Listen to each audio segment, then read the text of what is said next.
Hello everybody and welcome to Haul Around the World. I'm your host Crisis with a K, and this is the show where I am surrounded by my collected edition collection that I already hauled around the world from Philadelphia, Pennsylvania to Wellington, New Zealand, and when I add new things to that collection, they often too have to be hauled around the world because books, collected edition comic books anyway, don't usually originate in New Zealand. Now this one, though it was printed in China and probably got shipped to the United States before making its way back here to a comic book store, I actually sourced this comic in New Zealand, and it's a hefty one. It is New Mutants Omnibus Volume 1. And the reason I did that is because I did not get in on the pre-ordering quickly enough in the States to be on top of the omnibuses that came out late in the year. And then when the day approached, I didn't have a lot of things to add to my cart on in-stock trades because I had already started pre-ordering all the other standard size things. So I was like, that's okay. I'm just going to put it in the cart. An omnibus by itself in US dollars shipping to me can be anywhere from $40 to $60, sometimes even $70, depending on how big it is. And this is a big one. But usually if you add a few small things into this, shipping weight won't even really increment upwards. And so I was like, you know what? I'm just gonna put this in the cart and hang tight because if I can add a few other things, it's gonna make it all worthwhile. So I'll just wait for a couple other things I missed on pre-order that I've been meaning to get. And I think I was actually putting together that last order that I just showed you that had those two Eternals books. So I was like maybe waiting like for the next week for the Eternals books to come out. I don't remember the whole timeline, but I went back to my cart to place the order and was aghast to find that this was out of stock. Now I went through a period of not even knowing if I wanted this in my collection. I have it already in so many forms. This is already covered by classic New Mutants in trade paperback, and it's covered in Epic Collection. So I really have this struggle of like, what still do I need in oversized hardcover? I went through a point where I was buying all of the major Marvel runs in oversized hardcover. You know that because you have seen me unwrap them on this channel. But as I see what I actually am rereading and referencing and want to have shelf space for, some of those, and now that Epic Collections exist, which they didn't largely when I was buying all those books, or at least the lines for those books didn't, I have a different opinion now. Like one that I think about a lot is the West Coast Avengers Epic Collections versus the West Coast Avengers omnibuses. I love West Coast Avengers, as you heard a couple of episodes ago, and I was very happy to buy those omnibuses, even though at the time there were Marvel Premier Classics that did collect them. But now I look and I go, we have Epics, I have those Marvel Premier Classics. Do I need this run in omnibus? Like it's a run that I verified love. Do I need it in omnibus? Which brings us to New Mutants, because I had never read this cover to cover up until last year and a half. I knew some of the issues. I clearly knew the characters. I've clearly been through it all for my guides, but I had never sat down and sequentially read all of it in a row. And I hadn't read it sequentially all in a row side by side with X-Men. I definitely read some of the New Mutant classic volumes in trade paperback as they came out, as I was collecting them, because I was buying at that point. I have some of this in singles. I've read things like Legion's first few issues for an Epic reread on this channel. I've read pretty much almost all of this material, and I've certainly paged through the things I haven't read for guide purposes. But I'd never read it sequentially, and I'd never read it sequentially alongside Uncanny X-Men that was running at the same time. And the way that I finally came to that was via an Epic X-Men reread of my own, not the one on the channel with Faria and Tyler, but the one that I do in my house with my kid. We started reading X-Men together, I think when she turned 5. And so we've been at it for quite a while now, and we read everything sequentially per my reading order. And up to this point, it had pretty much just been Uncanny X-Men. There's like 2 issues of Spider-Woman, there's Avengers Annual 10, there's Marvel Fanfare 1 through 4, but pretty much you're just reading what's in the X-Men omnibuses at that point without a lot of departures if you want to follow the X-Men story. And this was the first time that at the end of the Brood Saga, I was like, well, we have another thing to read. And I introduced her to Marvel Graphic Novel number 4, which is the introduction of New Mutants, which I actually have an original copy of. And so I have read that before. And that took me on this journey through New Mutants. And here's what I really discovered, that it started out maybe just Claremont wanting to write a teen book, capitalizing on the popularity of X-Men. And you can feel that because the first couple of issues are kind of really interesting, especially because the X-Men are still in space with the Brood at that point. And it's like, oh, there's some interesting things to say here. But then the X-Men get back after 3 issues, and And all of a sudden, this title is kind of like plunged into a feeling of semi-irrelevancy.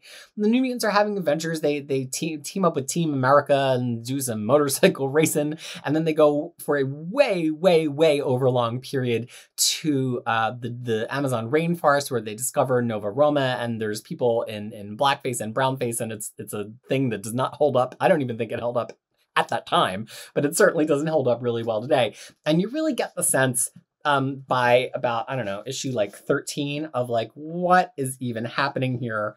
Does this title need to exist? I remember as it was coming up, I guess that's through issue 12. As it was coming up in our read, I was like, not more New Mutants. I was really against it. And then something really magical starts to happen. So Claremont briefly brings in Kitty Pryde. Just checking out the front of this is the cover that I have, which is the Sienkiewicz cover. And the back is the original cover of that Marvel graphic novel, which I think is by Bob McLeod. Really nice wrap. This took a little bit of a ding. I guess beggars can't be choosers when you're buying the only copy for sale on the internet in all of New Zealand. I'm pretty sure I didn't do that. Anyway. And then the spine is the same, this full color spine. So Claremont first brings Kitty over into this title from Uncanny X-Men because he has this idea that Kitty and Doug are going to get recruited by the Massachusetts Academy. And this is kind of happening while the X-Men are away during Secret Wars, so nobody knows where they are. They kind of disappear in a moment. And so the New Mutants have to interact with the Hellions and the Massachusetts Academy that's run by Emma Frost. And in that moment, you're like, this makes sense. Up until this point, it's been kind of just like a lot of sort of generic superhero adventures that it's fine that the New Mutants are on, but nothing about it like screams like this has to be a New Mutants book. But at this point, it's like, the X-Men are too old to really have this kind of relationship, this kind of encounter with the Hellions, but the New Mutants are perfect. And they almost have like a perfect series of counterparts on the Hellions, the way that Claremont has set them up, so that it really, really resonates. And then after that, you almost see Claremont like think for a split second, like, should I bring Kitty over permanently? But he wisely keeps her with the X-Men for the time being. But he does bring over Illyana, who has kind of just been like palling around at the corners of X-Men without anything to do. And when Illyana joins this team, it really brings a level of chemistry that he was missing previously. And it's hard to exactly explain why. She's a little mischievous. She's a little bit dark.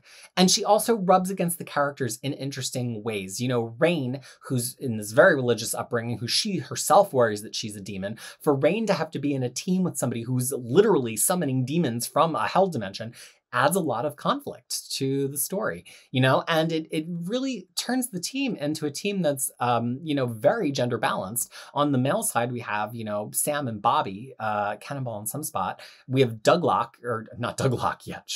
That's for the future. We have Doug Ramsey, and I guess we could say Warlock identifies as a male force, a male character, and the rest of the team is women. Illyana, Rain, Danny, Magma, and then also Karma eventually comes back. And it's just a really interesting dynamic that's different than the dynamic in Uncanny X-Men. And then Bill Sienkiewicz arrives, and his art, it's so moving. It's so jagged. It's so risky that it's a totally different feel. This page always sticks with me. I opened up right to it. This is one of the first splash pages of the Demon Bear saga. I mean, just look at that. This grid on the whole page, and it fades down from, is it Danny under the cover there, all the way down to the bear at the bottom of the page. And that is not even the most wildest page from Sienkiewicz, but just the amount of energy and motion that he brings to it. I mean, stuff like this page. Nobody else at this time is doing this. The way that he draws characters, but the characters still have so much edge to them that almost look unfinished. And it's really, really fascinating, amazing stuff. I really love the Slumber Party issue. It's one of my favorite issues of X-Men of all time. It's issue number 21. It's the one this cover is taken from, actually. And it was extra length. It's the issue where Warlock comes crashing to the ground, but it's also the kids having a slumber party where I think they've invited some people from outside to the slumber party, and it just kind of is very embedded with the culture at the time. We see Mirage, I think, taking a glimpse at the kind of people that all these girls have crushes on, and it's Michael Jackson. I think at one point we see Freddie Mercury. It's just like so so entrenched in the pop culture of that time, but it's also a really moving story about Warlock and how Rain is ultimately the one who extends a hand literally to Warlock in peace. So the stories just really escalate and start getting great.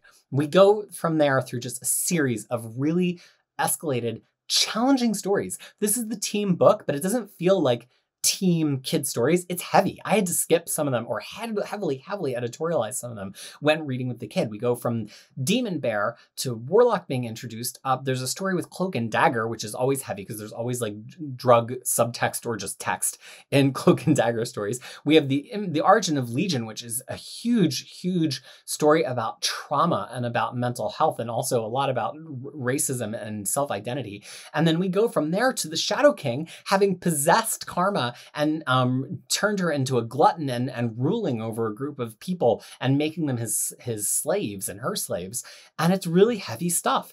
So this goes from kind of the like, oh yeah, I guess they're teens, to then this middle stage of like, there's teens, but we figured out what to do with the teens that makes it make sense, to then an end state of like, these are teens, but this book has so much more adult, mature, heavy, topical content than Uncanny X-Men right now. And at that point, in that Sienkiewicz run, starting from, I think, issue 18 up until pretty much the end of this volume, I think it might be better at points than Uncanny X-Men. And this, it must be remarked, is actually also my favorite period of Uncanny X-Men. That Uncanny X-Men by Claremont and John Romita Jr., I think that's where thematically the title really locks in. But this title from Death Hunt issue 18, at least through maybe 30, 28, 29, 30, it's top notch.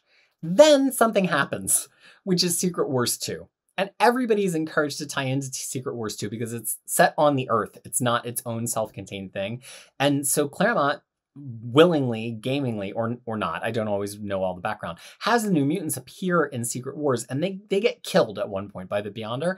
And then they steer into, in New Mutants, basically just issue after issue of them being like depressed over having died. Now that is not, that's like the last couple of issues here, and then it extends into the next omnibus, which actually Marvel has announced via Near Mint Conditions channel that it's mapped beautifully. It takes us right to the end of Claremont's run with 54, and it's also going to have Fallen Angels and the Firestar miniseries. Really great mapping from Marvel. Thumbs up from me on that one. But it gets a little dull in the late 30s at the end of this and at the top of that. And if that's the only New Mutants you've ever read, or if you get to the end of this and you're like, oh, it's out of steam, you have to trust me that it actually really picks up in the 40s for a run of some of the best issues of this title. So this is the rare collected edition where I have literally read it, every single thing inside of it. And I've done that within the last 18 months. So it's so fresh for me. And here's the thing. I talked at the beginning about, would I want every X-Men book on my shelf? Do I need West Coast Avengers and everything? I really questioned if I needed this in oversized, since I have it in all these other formats. And where I came out is, this is just as good as X-Men, and it is essential to the story of the mutant race. It's essential to the story of Magneto as the headmaster of the school after Xavier is gone. It's essential to understanding these characters, and it's an essential part of Claremont's larger tale on X-Men. I don't know that I would tell every single person, you've got to buy this. Like, if you're buying these Uncanny X-Men omnibuses, you have to have it dogmatically. I'm not here to say that about anything. And I think if you just want to follow Claremont's main plot line in X-Men, you're not necessarily missing anything from New Mutants, because the kids are the kids, and they don't really appear in the main X-Men book all that often. But so much stuff happens. Warlock, which also means Magus, gets developed here. Legion makes his first appearance here, which of course comes to bear later, all the way up to the end of Claremont's run in the Muriel saga, which also has Shadow King, which if you had not been reading New Mutants, you would think that you had never seen Shadow King on panel since the original flashback with him in Uncanny X-Men. So it does have plot important stuff, and the quality is really high. And this is it's a lovely book. It's a big book, even though it's, I shudder to think how much wider this would be with the older, thicker paper that Marvel used to use on omnibuses before 2013. But, it's got the same creamy, bright white paper that other omnibuses have. It doesn't have a whole ton of extras in the back. It has some official handbook of the Marvel Universe entries. It has some covers that have been restored or recolored for other works. It has a number of Bill Sienkiewicz's cover paintings. In fact, maybe all of them. with none of the trade dress of the issues on them. And it does have some Sinkovic's black and white interior art, but it doesn't have so much extra stuff that I would be like, oh my gosh, you can't just buy the Epic collections, get this. So I think if this is a little rich for your blood, or if you're not sure you're gonna like it, the thing to get to try it out is actually Epic Collection Volume 2. I'm trying to see where I can lay my hands on it. Because Epic Collection Volume 2, which is the Demon Bear Saga, has a lot of these really great issues. It runs from 13 to 31, so it literally picks up where I think the issue starts picking up and goes right to the end of where I think it's fantastic. So I think if you can lay your hands on this and it turns out that you love it, or just read it digitally or whatever, really any of the issues from this, but especially from 18 forward, and you dig it, then you're going to dig this omnibus. And even if that initial run up of 12 issues is kind of on the slow side, you're still going to appreciate them. And the final thing I'll say is that they make it so that this can be read on its own, which I really appreciate. And it's something they don't do in the Epic collections, because there's a couple points that New Mutants do have a significant moment in the X-Men books, and they do collect that here. So Rachel Summers and Magma have a big blowout with Selene in Uncanny X-Men. That is included here. Uncanny X-Men, they fight Magus, Warlock's father, disconnected from the storyline of Warlock in this title. That is collected here. So I think that this gives actually like an amount of good context, so that if you weren't buying the X-Men line, or if you didn't happen to buy all the way through those omnibuses in the X-Men line, in fact, some of that might even be past where the X-Men line omnibuses collect right now. I'm trying to think what Uncanny issue that is. No, 192 is still in volume 4.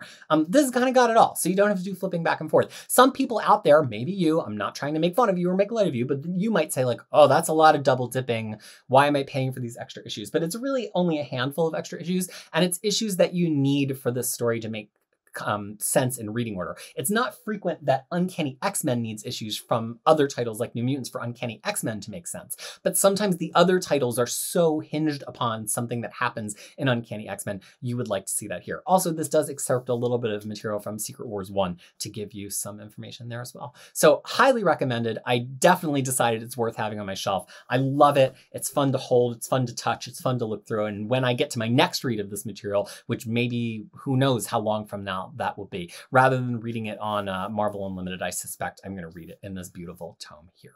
So that has been Haul Around the World. Kind of a lie, this episode. Not really around the world, but it was printed in China, so it did have to get here from somewhere else. But that's this episode of Haul Around the World. I'll continue to be back to get through my pile accumulated of books that I have not gotten onto their proper homes on the shelves since the 2020 break over the course of our pandemic lockdown here, although this one clearly has already been living on my shelf. So I hope you continue to tune in. If you have anything to add or to debate about this New Mutants omnibus, please leave me a comment below. I hope you will like and subscribe, and I hope you'll stick with me for more Haul Around the World. Until then, though, I mostly hope that you are well.